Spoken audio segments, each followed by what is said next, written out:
Jelajahi cara baru mendapatkan informasi. Download Metro TV Extend sekarang.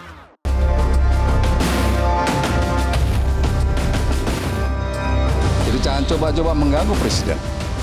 Saya ingin tegaskan itu. Hanya seorang pecundang yang tidak berani meminta maaf. Saya minta maaf terhadap keadaan hari ini yang menyebabkan perselisihan itu berlanjut tanpa arah itu. Ketika Pak Rocky Gerung sudah menyampaikan permohonan maaf, ya sebagai orang Timur kita saling maaf-maafkan.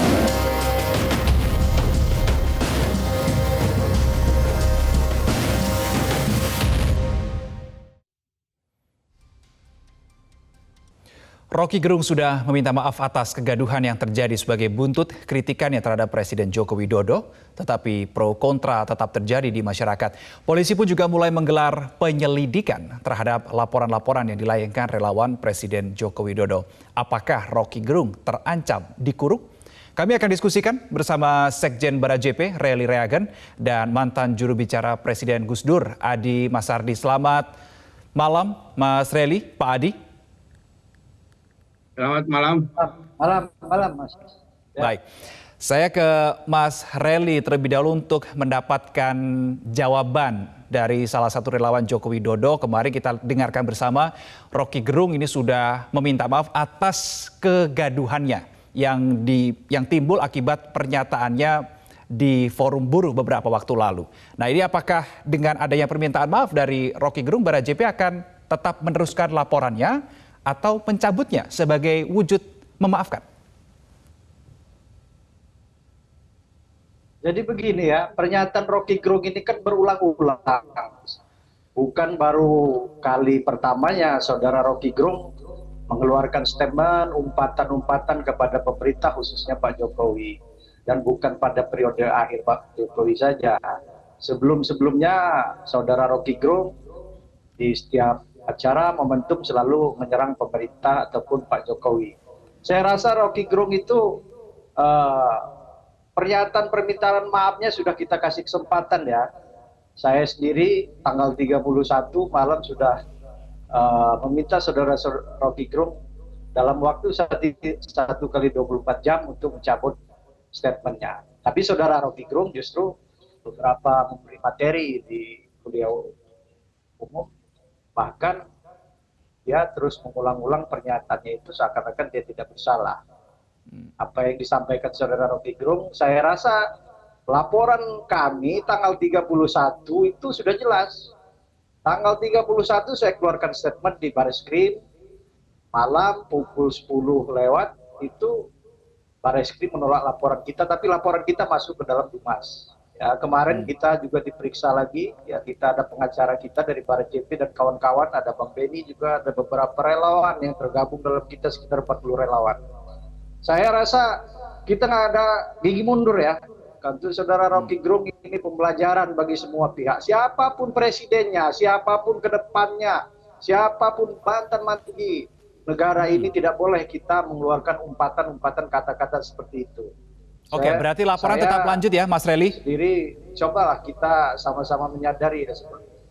Ya, Mas Relly, berarti artinya laporan Barajepe tetap running terus ya di polisi, nggak akan dicabut ya?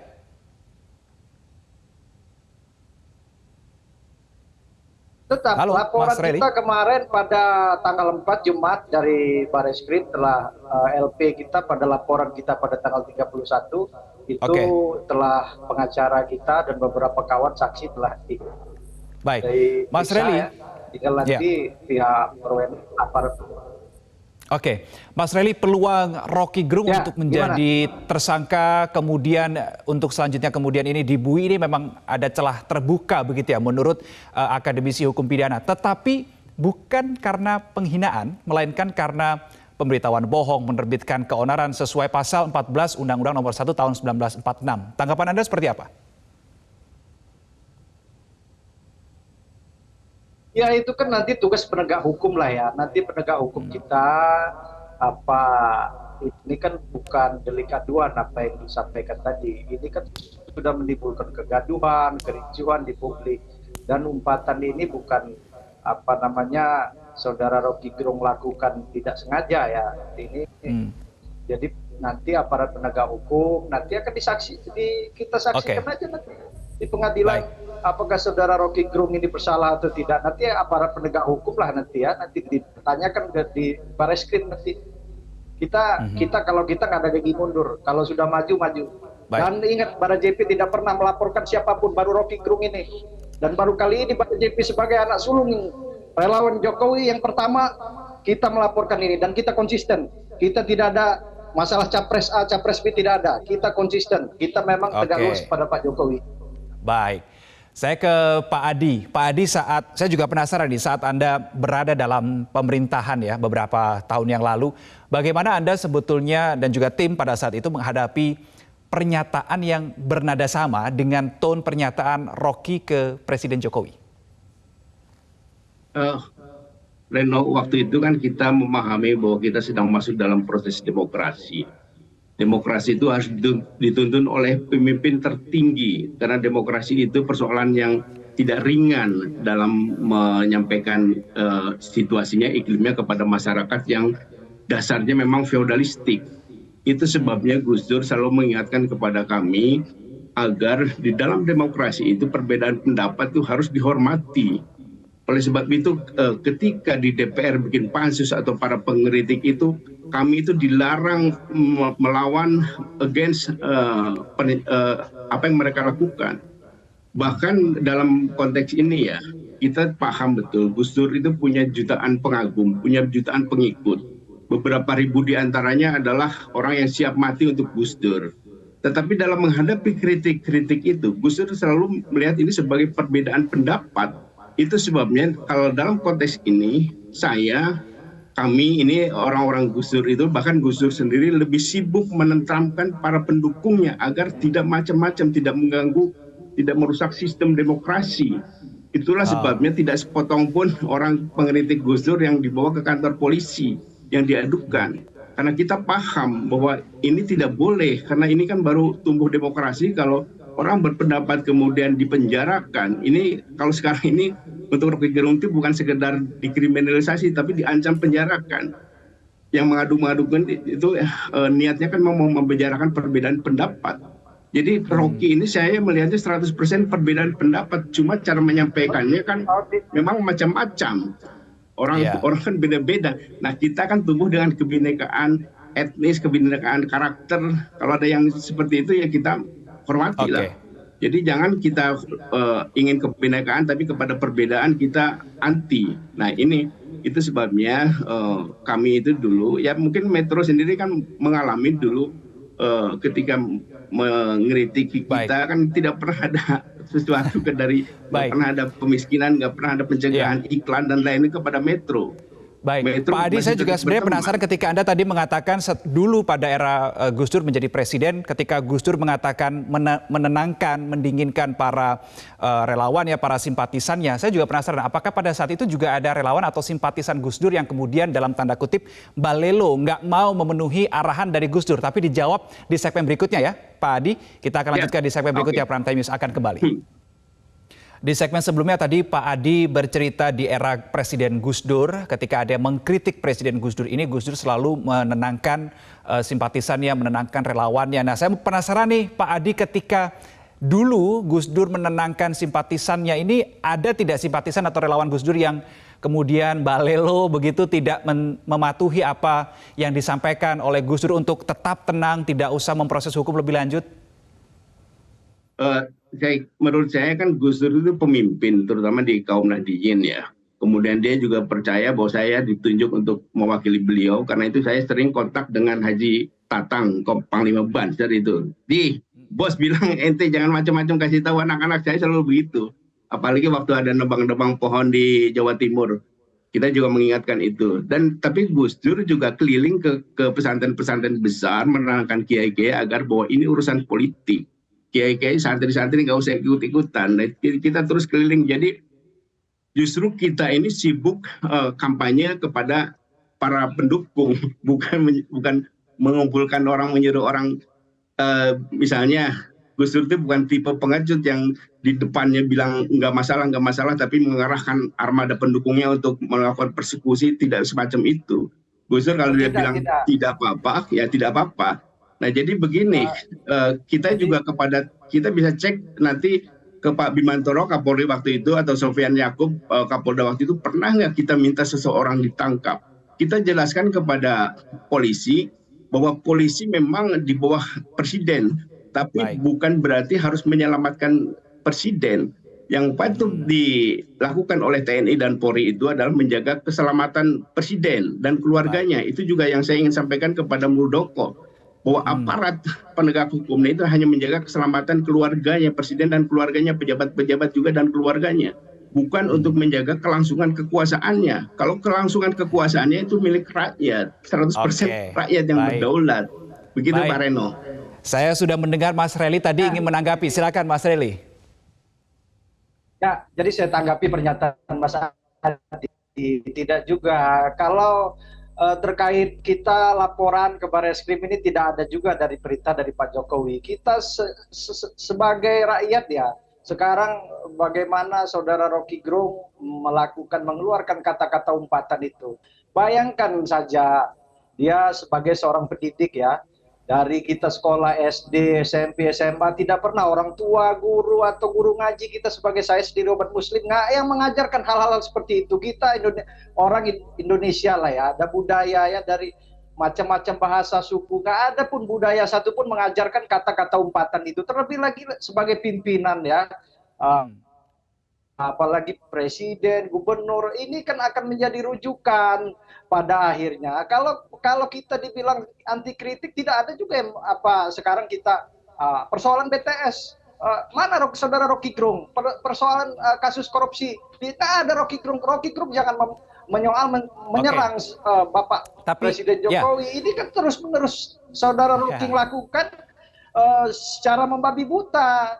Dan saya Mas juga Relly, tidak menyalahkan Pak Muldoko. Pak Muldoko apa yang dia sampaikan, dia sebagai KSP ya udah betul itu. Justru yang lain ini pada kemana partai koalisi ini? Jadi Reno, gimana saya ingin tambahkan juga bahwa apa dampaknya ketika kita membiarkan kritik itu tumbuh dari masyarakat, dari terhadap pemerintah. Kita hampir boleh dibilang zero korupsi.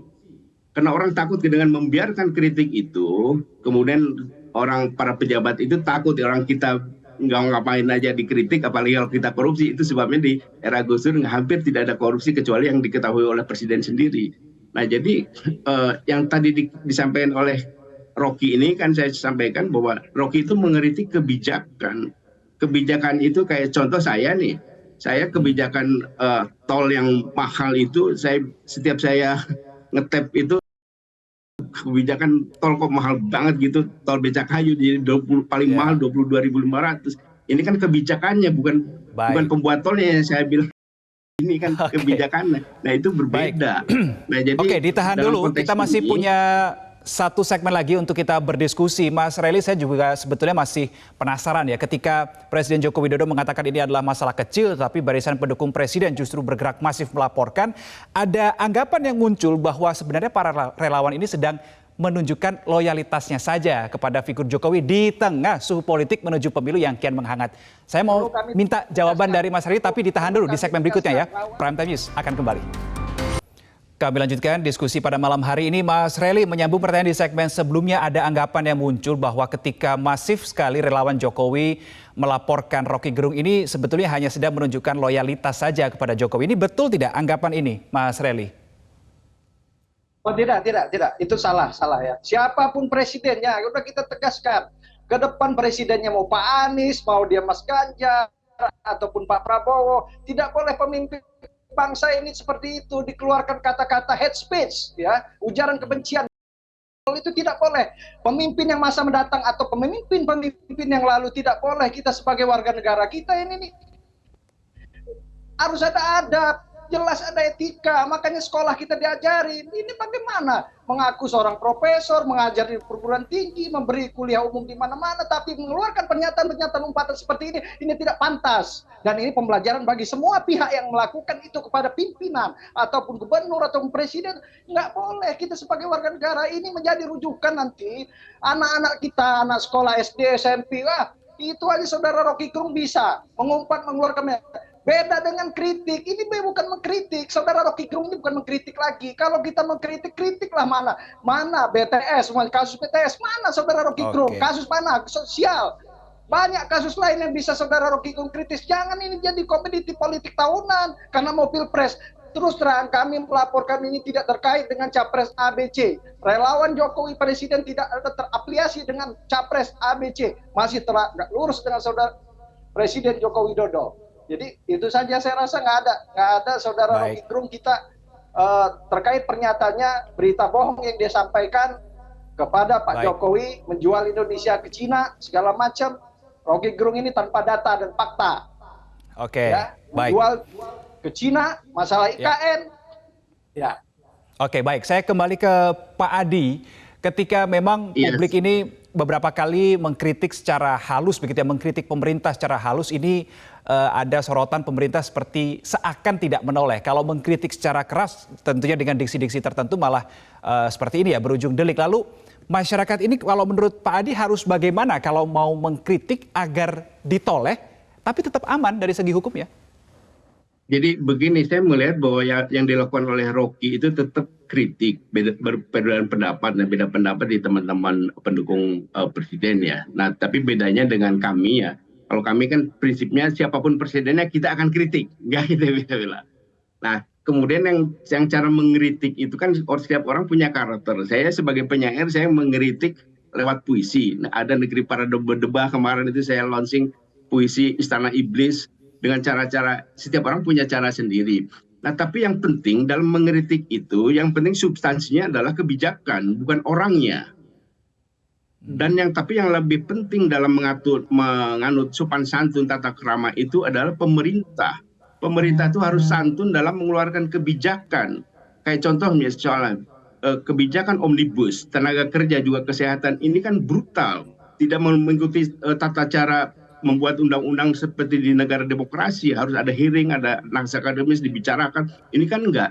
Nah, kebijakan-kebijakan yang tidak ada kesantunannya dalam mengeluarkan, ini harus disikapi juga dengan tegas bahwa ini nggak boleh. Kayak contoh kan omnibus itu sudah dinyatakan oleh Mahkamah Konstitusi ini menyimpang dari prosedur demokrasi, dari konstitusi. Kan berarti ini ada penyimpangan, ini kan penyimpangan nilai dalam bahasa gaulnya kan ini nggak sopan juga.